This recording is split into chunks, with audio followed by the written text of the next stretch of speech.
Money Manifesting Challenge.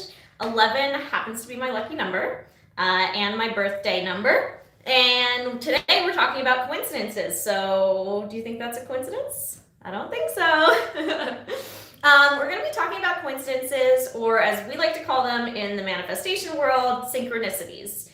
Things that are synchronized in the universe because there really are no coincidences. So everything that you can imagine, everything you can think of, everything you can visualize has the potential to actualize in your physical reality immediately if you are so aligned.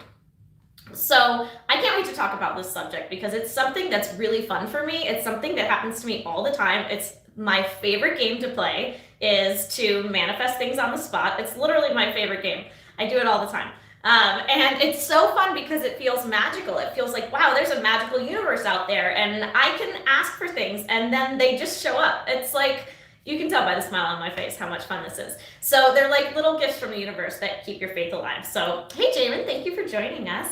Thank you for joining me. So my name's Lily Torrance. I'm here because I'm obsessed with studying mindset and law of attraction and manifestation and implementing it in my daily life. And through everything I've gone through and seen all of the things that I've had to learn to get to where I am, I want to make it easier for you to have someone telling you how to implement these things and make you feel better and be able to manifest the life of your wildest dreams.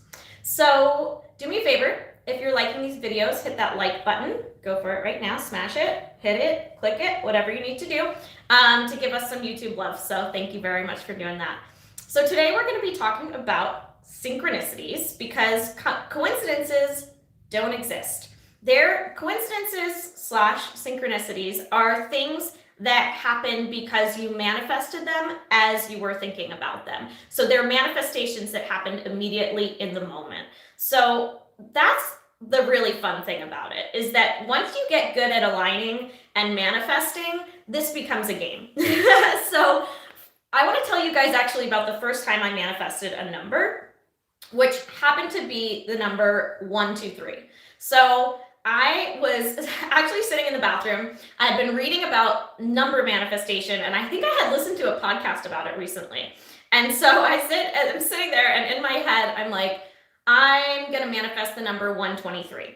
And I'm thinking, okay, like that's not gonna happen. That's like a pretty hard number to manifest. Like 123, that's pretty random, you know? And I wasn't thinking anything else of it. And then I set, sometimes I like to set constraints. So because I really wanted to know that this works, this was my first time ever manifesting a number, I said, I wanna manifest this number in the next 24 hours. So I walk out of the bathroom, I go to my sink to wash my hands, and I realize that I have a sticky note on my sink with goals on it that I've set, and there's 3 of them.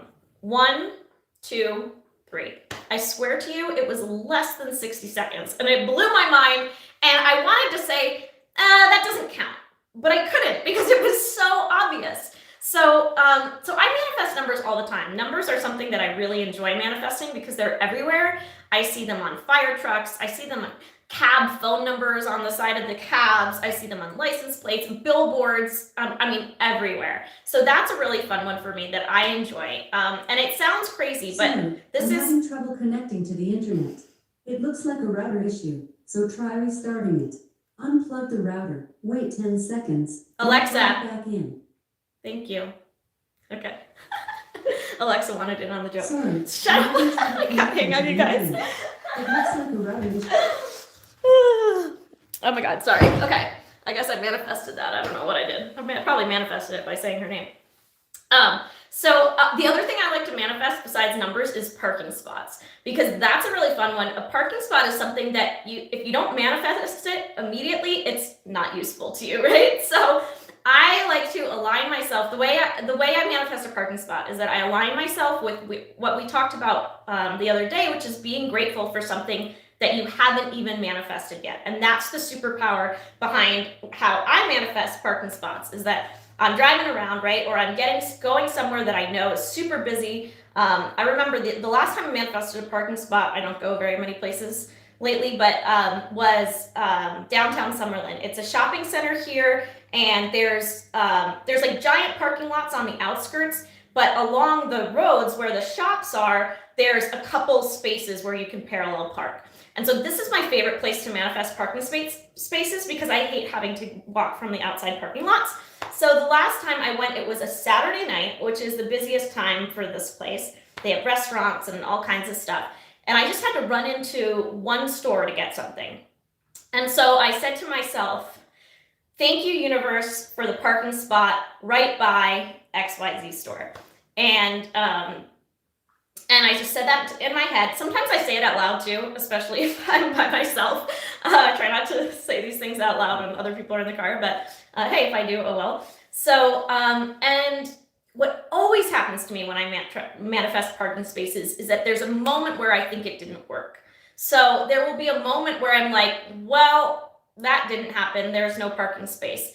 And without exception, I will either see a space the second time I circle around, or someone will pull out in front of me and the space will be open, which generally at this very busy shopping mall is what happens, because if a space is open, it's already taken. So of course I'm driving up, I drive right past the store. I'm thinking, should I turn? Like, I guess there's no parking, and someone starts pulling out in front of me.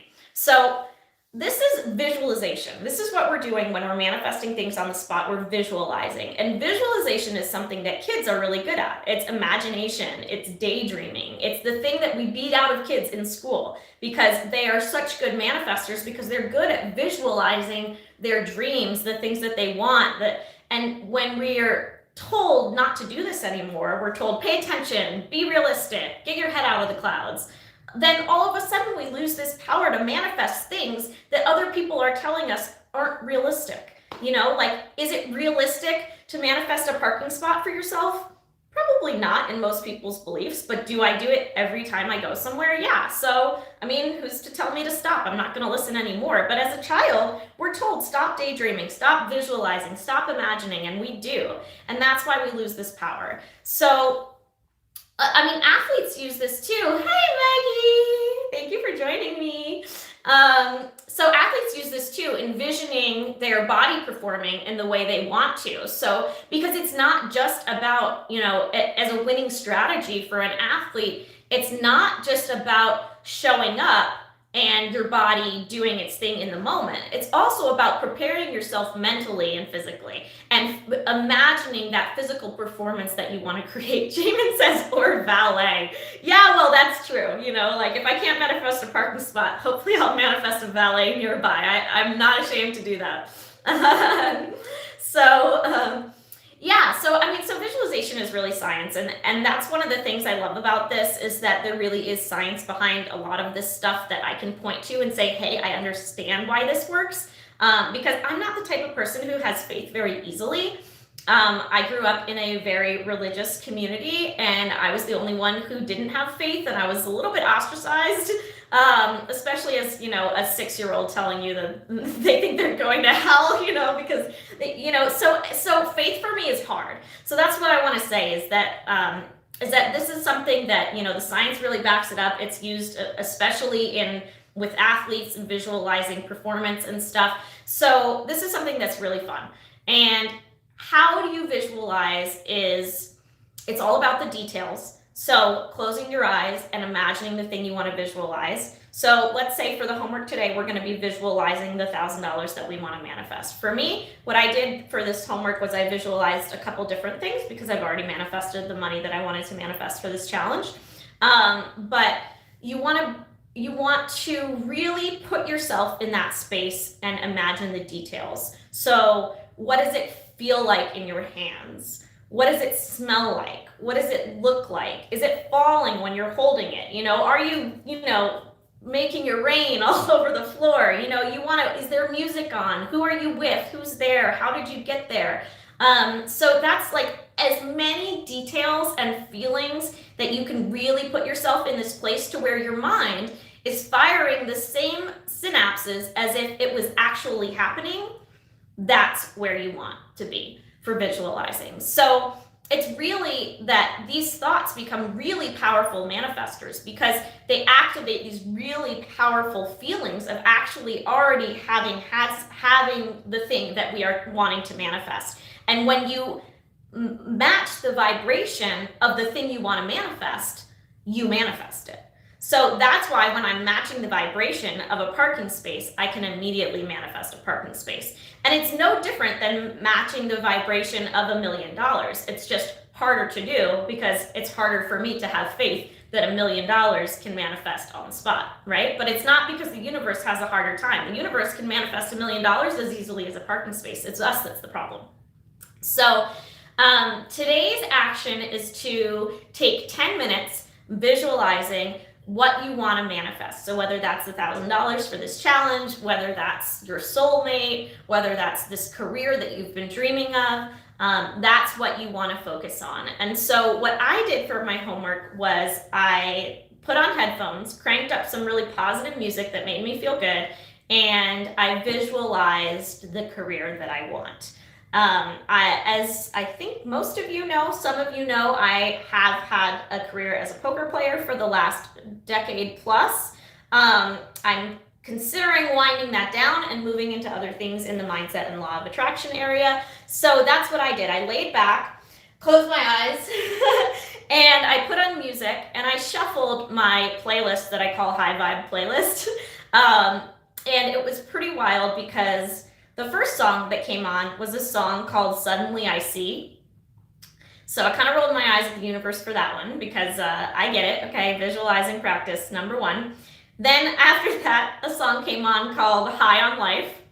And then the third song was a song called Bound for Glory. So I was like, okay, I hear this, I get it, all right, we're aligned and all this stuff, and it was so fun. I'm not even kidding you. I laid down on my yoga mat, I listened to music for about 10 minutes, I'm dancing there, I'm like chilling, I'm feeling good, I'm like air drumming with my eyes closed and just envisioning this life, this career, this vision, this impact that I want to have. And even if it isn't a manifestation technique, which it is, even if it didn't work, which it does, I felt so good it wouldn't matter. It was a great thing to do with my evening. You know what I mean? So I promise you, you have nothing to lose by trying this. It's gonna be fun. And if it's not, give me a call. I'll tell you how to tweak it. So you're gonna do that. And then there's some questions to answer I'll be putting in the description if you wanna follow up with some reflection on your experience. So that's the show for today, folks. I hope you enjoyed talking about visualizing and manifesting things on the spot. I hope you go ahead and give it a shot today because it's super fun. I'm telling you, approach this with a childlike excitement of what you're going to manifest through your visualizations, and I promise you, it's just going to feel so good. So thank you for the claps, Jamin. So yeah, go do it. Okay, and come back and comment on this video and tell me what you manifested, what you visualized, what your experience was, what came up for you. I want to hear about it. So, and make sure you're here tomorrow for day 12. We're going to talk about how the language that we use in our lives is affecting whether or not we're manifesting what we want. So that one's going to be an important one because I think a lot of us, if not all of us, have these things that we say without even realizing it. And they're things that we say over and over. We have beliefs, we have habits, we have scenarios that come up over and over in our lives where we say the same thing over and over. And when you say those things, you're putting them out into the universe over and over, they're manifesting in your reality. So tomorrow we're going to talk about and pay attention to the things that we're saying that are affecting what we're manifesting. So thank you all for joining me. I hope this was helpful. Give me a like on the video if it was, subscribe, share with your friends, do what you do. Sending you all so much love. I hope you have so much fun visualizing today, and I will see you all tomorrow.